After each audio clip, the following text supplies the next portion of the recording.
మా జీవన సార్థక్యం మాతృదేశ నిర్మాణం. తనువు మనసు ధనము శక్తి తల్లికే సమర్పణం.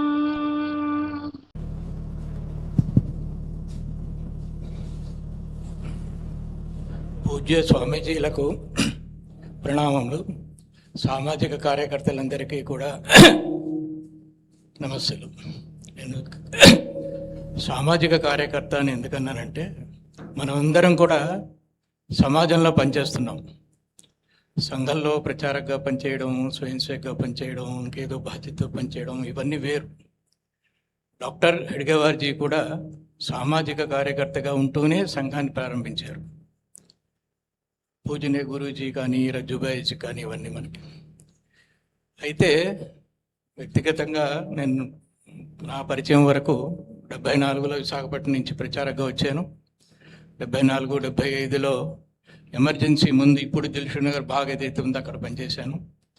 తర్వాత మిగతా 9 ఏళ్ళు కూడా ఎమర్జెన్సీలో, ఎమర్జెన్సీ తర్వాత కూడా కర్నూలు జిల్లా ప్రచారంగా పనిచేశాను. తర్వాత 39 సంవత్సరాలుగా మీడియాలో పనిచేశాను. ఆంధ్రజ్యోతి, ఆంధ్రప్రభ, దూరదర్శన్. ఎక్కువగా ఈ మన సంఘ సిద్ధాంతానికి సంబంధించినటువంటి సుమారు 1 డజన్ పుస్తకాలని అనువాదం చేశాను.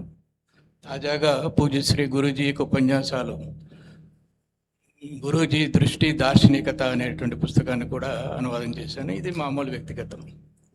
అయితే ఇందాల సామాజిక కార్యకర్త మనం సంఘం చెప్పట్లేదు, లేకపోతే ఇప్పుడు ఉండేటువంటి జనరేషన్ ఏదైతే గ్యాప్ ఉంటుందో, ప్రతి 20 సంవత్సరాలకు ఒకసారి కూడా జనరేషన్ గ్యాప్ ఉంటూనే ఉంటుంది. డాక్టర్జీ టైంలో ఉన్నటువంటి గురూజీ టైంలో ఉండదు. బాలాసాహెబ్జీ టైంలో వేరేగా ఉండేది. రజ్జుబాయిజీ టైంలో వేరేగా ఉండేది. ప్రస్తుతం మాట్లాడేటువంటి ప్రసార సంచాలక్ టైంలో వేరే ఉండేది. అలాగే మనందరికీ తెలుసు, మన ఇంట్లో ఉండేటువంటి జనరేషను, తరాలు. మనం పనిచేస్తున్నప్పుడు కూడా మనం పలకరించట్లేదు అని బాధపడేటువంటి కొంతమంది స్వయంసేవకులు ఉండే ఉంటారు. కొత్తగా శాఖలు, ప్రచారక పని ఏంటంటే కొత్తగా శాఖలు పెట్టడం, యువకుల్ని తీసుకురావడం, కార్యక్రమాలు నిర్వహించడం, సంఘం గురించి చెప్పడం. ఇప్పుడు మనం చేయాల్సినటువంటి బాధ్యత సంఘం గురించి అది చెప్పాలి. చెప్తూనే ఉంటాం మనం, ఊరుకోం. నోట్లోకి వచ్చిన తర్వాత ఒకసారి ఇన్ని సంవత్సరాలు పనిచేసిన తర్వాత. కాబట్టి నా అభిప్రాయం ఏంటంటే, సామాజికంగా ఉండేటువంటి ఏ పనైనా స్వయం సేవకులు చేయాలి. చేస్తున్నాం కూడా. వివిధ బాధ్యతలు ఉన్నాయి. నాతో పాటు పనిచేసినటువంటి కాశీ పాత వాళ్ళందరూ ఉన్నారు. అందరూ కూడా ఇందాకలా సదాశివ చెప్పినట్టుగా ఆ చర్చ వచ్చింది, నా దృష్టికి కూడా వచ్చింది, పెద్దవాళ్ళ దృష్టికి కూడా వెళ్ళింది. అట్లాగే నాగేంద్ర ప్రసాద్, నేను కర్నూలు జిల్లాలో ఉన్నప్పుడు నాగేంద్ర ప్రసాద్ ప్రచారకగా వచ్చాడు. చాలా డైనమిక్ కార్యకర్త. వ్యక్తిగతంగా చెప్పాలంటే, సంఘ ప్రచారకగా విరమించుకున్న తర్వాత ఆయన చేసిన పని చాలా ఎక్కువగా ఉంది. వికాస భారతి పేరు మీద. నాకు కర్నూలు జిల్లా తెలుసు. నాకు 9 సంవత్సరాల పాటు నేను కర్నూలు జిల్లాలో ఉన్నాను. కాబట్టి నా విన్నపం ఏంటంటే, జనరేషన్ గ్యాప్ని, జనరేషన్లో ఉండేటువంటి కార్యప్రణాళికలో ఉండేటువంటి దీనిని మనం సహిస్తూనే మన దగ్గరికి వచ్చినప్పుడు మార్గదర్శనం చేద్దాం. సంఘ కార్యకర్తలకి రోజు శాఖకు వెళ్తున్నాం, నేను కూడా వెళ్తుంటాను, చాలామంది వెళ్తూనే ఉంటారు, కొంతమంది బాధ్యతలు కూడా ఉన్నాయి. కానీ అది చేయలేదు, ఇది చేయలేదు, పాజిటివ్ దృక్పథంతో సంఘం పని ఎప్పుడు కూడా పాజిటివ్ దృక్పథం జరుగుతుంటుంది. దాన్ని నేను చెప్పినట్టుగా మీడియాలో ఉన్నప్పుడు అనేక మందితోటి నాకు సంబంధాలు ఉండేవి ఫ్రీగా. మాజీ నక్సలైట్లతోటి, సిపిఎం వాళ్ళతోటి, సిపిఐ వాళ్ళతోటి, ఇంకా ఇతరతర చాలామంది సిపిఐ, సిపిఎం, ఎస్ఎఫ్ఐ వీళ్ళు ఉండేవాళ్ళు కూడా యువకులు, బాలల్లోనే ఉన్నప్పుడు శాఖ వెళ్ళిన వాళ్ళు ఉన్నారు. చాలామంది సంఘ ప్రార్థన నాకు చెప్తుండేవాళ్ళు. నమస్తే సదావసరం మొత్తం ప్రార్థన మొదటి 4 సంవత్సరాలు కాదు. వాళ్ళు హై స్కూల్లో ఉన్నప్పుడు, కాలేజీలో వచ్చేసుకల్లా ఎస్ఎఫ్ఐ తోటో ఇంకేదేంతోటో పరిచయం ఏర్పడటం, దాని తర్వాత అట్లా వెళ్ళి ఉన్నవాళ్ళు ఉన్నారు. అందరికీ కూడా సంఘ సిద్ధాంతం విడిగా ఉన్నప్పుడు చెప్పడం, అందరూ సంఘం మంచిదే అని చెప్పడం, పైన ఉండేటువంటి వాద ప్రతివాదాలు వేరు. ఇప్పుడు ఒక పూర్తి కమ్యూనిస్ట్ కార్యకర్తను అడిగితే అతనికి ఇష్టం ఉన్నా లేకపోయినా సిద్ధాంతానికి కట్టుబడి ఉంటాడు. మనం ఎట్లాగైతే సంఘ సిద్ధాంతానికి కట్టుబడి ఉన్నాము. కాబట్టి సామాజికమైనటువంటి దృక్పథం చేయాలి, దాన్ని పెంచడానికి మనం ప్రయత్నం చేయాలి. సామాజిక దృక్పథం అంటే వ్యక్తిగా ఉండేటువంటి వాడికి సంఘం విషయాలు చెప్పడం, మంచి విషయాలు చెప్పడం, మంచి విషయానికి సమాజ హితం కలిగేదంతా కూడా మంచి విషయమే. సంఘంలో ఒక సంస్కృత పాఠం ఉంది కదా, లోకహితం మమ కరణీయమని, మనసాచితం వతనీయమని. కాబట్టి లోకహితానికి, సమాజ హితానికి, ధార్మికమైనటువంటి హితానికి ఏదైతే అవసరం అనుకుంటుందో వ్యక్తిగత హోదాలో వాళ్ళని వీళ్ళని కలిసి మాట్లాడడం చేయొచ్చు. మనకు చాలామందికి అనేక బాధ్యతలు ఉన్నాయి. బాలయ్య గారు ఎక్కడో ధర్మవరంలో ఉండే ఆయన, హైదరాబాద్ పెద్ద పరిచయం లేదు ఆయనకి, కానీ రోజు వచ్చి చాలా కార్యక్రమాలు చేస్తున్నారు. మేము ఎమర్జెన్సీలో కలిసి పనిచేసాం. కాబట్టి ఇట్లాగా సామాజికమైనటువంటి దృక్పథాన్ని పెంచడానికి అవసరం. ప్రస్తుతం సంఘ ఏదైతే ఈ 100 సంవత్సరాల యొక్క జర్నీ కూడా సంఘం యొక్క ఖ్యాతి, సంఘం యొక్క ప్రతిష్ట, సంఘం యొక్క గౌరవం సమాజంలో ప్రపంచవ్యాప్తంగా ఎందుకు పెరిగింది అంటే సామాజిక దృక్పథం, సామాజిక కార్యక్రమాలు చేయడం వల్లే. మా పిల్లలిద్దరూ, 2 అమ్మాయిలు కూడా అమెరికాలో, కెనడాలో ఉన్నారు. అక్కడికి వెళ్ళినప్పుడు శాఖలకు వెళ్ళడం కూడా నాకు జరుగుతూనే ఉంది.